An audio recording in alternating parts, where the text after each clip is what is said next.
Okay, guys, we're recording freestyle at the freaking Mabi Dojo. Like, me and my friends are here. Announce yourself, you two. Hey, it's Kiji. Yeah, Sylvie. Welcome to the show. We're gonna cover some shit that I didn't cover in my last video, and it sounds like Keiji's working on extra equipment slots, so we might cover that as well.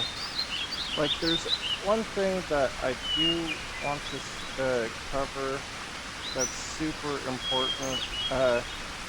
Is that literally this whole debuff patch could affect the buff that I mean the debuff that I was covering in the last video. So just keep that in mind and stay tuned as we cover it. Right now, I will literally give Pony Girl the picture of what we're looking at because Katie already knows what we're looking at. Going to Discord servers. Even though I have this shit on streamer mode, I think it's gonna show all of our names. But it's all good. I'm being good at it.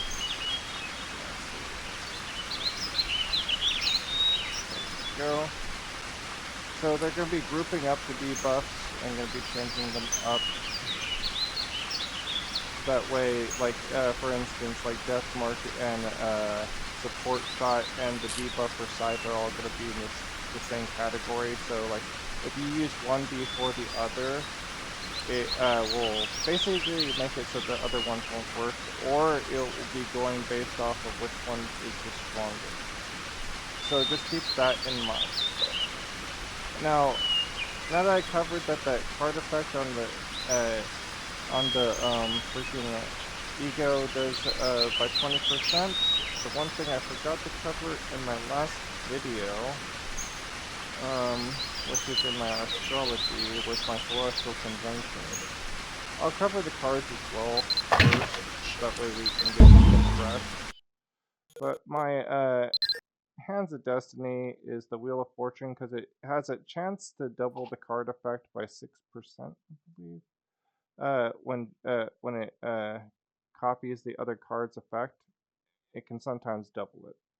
Now, the purple is mostly on my tree, so I have that set to draw a card effect plus 2 for 30 seconds, and then Wheel of Fortune again to double the effect did the Fool, which raises your stamina by a lot. Your stamina, mana, and HP recovery by a lot for 2 to 6 seconds, but I think this will get better once it's grade 30. Now, as for my tree, I'm going to try to go over this fast because I'm still on a time limit because I still need to set up my YouTube account properly, you guys. I know it's an ongoing thing with my channel about my technical difficulties, but it is what it is. Now, with the gravity well, you want to have your pool set to 2. You want to have your control aspect just to keep this purple. Um, you want your recovery and you want your charging starting range increase. This is really important. Same thing with these range increases right here. These determine the range of the skill. Now, these two skills right here are your most important skills for this setup next to Fate Foretold. Because like literally they set the debuff. That's like one of the strongest debuffs in the game right now.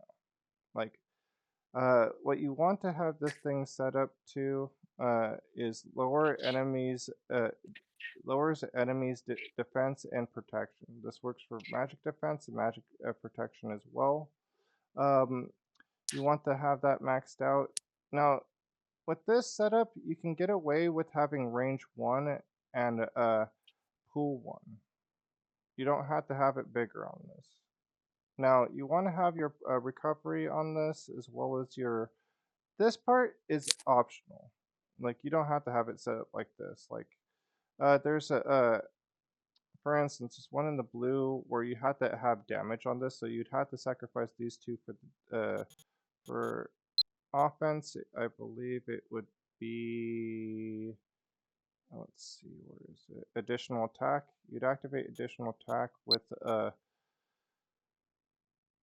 where's the support shit?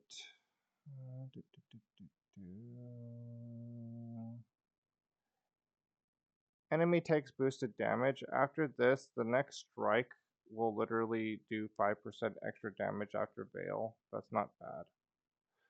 But for Pulse, we had this, for me, and this is optional, but I think it's still good. Lower enemy attack, you want this for your Pulse on top of the debuff, so that way when this is on cooldown, you at least have this to do the debuff for their defense and protective stats. You want to increase the range of this by 2, and also put recovery. Now, as for like the rest of these, like I said, it's really optional what you do. Like I did pool 2 for Nova Blast as well as range 2 recovery. Now this one's a little bit different than the other two I'm about to show. It decreased cooldown by crit. This is niche because it does it by 2 seconds. So just remember that that's niche.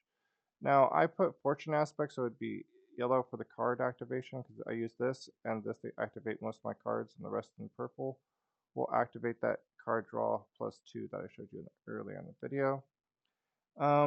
As for this was just set up with recovery, slow enemy, pull 1 because it only goes to pull 1.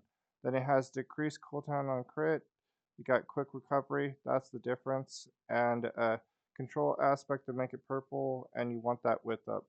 Same thing with this, you want the width up, and it has the quick recovery as well. Now, I fully don't comprehend how quick recovery works. I think it either lowers the cooldown of the next skill used, or it lowers the cooldown of the skill itself. Uh, HP recovery as well for when I crit, and you want the push. This doesn't actually push things super far, and you want the slow enemy. This is built more for support because a lot of people think that the damage comes from Stellar Surge and Scythe. No, this damage comes from Fate Foretold. You want to constantly be machine gunning cards and going through card effects like a motherfucker to get to your Fate Foretold effect. Now, the thing is, it has like this increased splash of 20%. So once you pile things up into a nice even pile, you just throw this on it and it hits everything. Especially with the bonus splash damage range by 1 meter, 1 millimeter. I don't know what that M stands for personally. Then you got the damage boost. Now, I understand that in the offense, the damage boost is actually more on Stellar Surge, but we all know that Fate Foretold just hits way harder. So don't let that be illusion. I get that Stellar Surge does 8, where Fate does 5 for 1. Stellar Surge does 4, where Fate Foretold does 2. And I get that Stellar Surge does 6, where Fate Foretold does 3. Don't let that fool you. Like, this should always be your prerogative when it comes to dealing damage with your scythe. Like, you can use these two to deal damage, don't get me wrong, but just have your priorities set straight when it comes to putting your points together. And that should be my build. Hopefully this was faster than 15 seconds.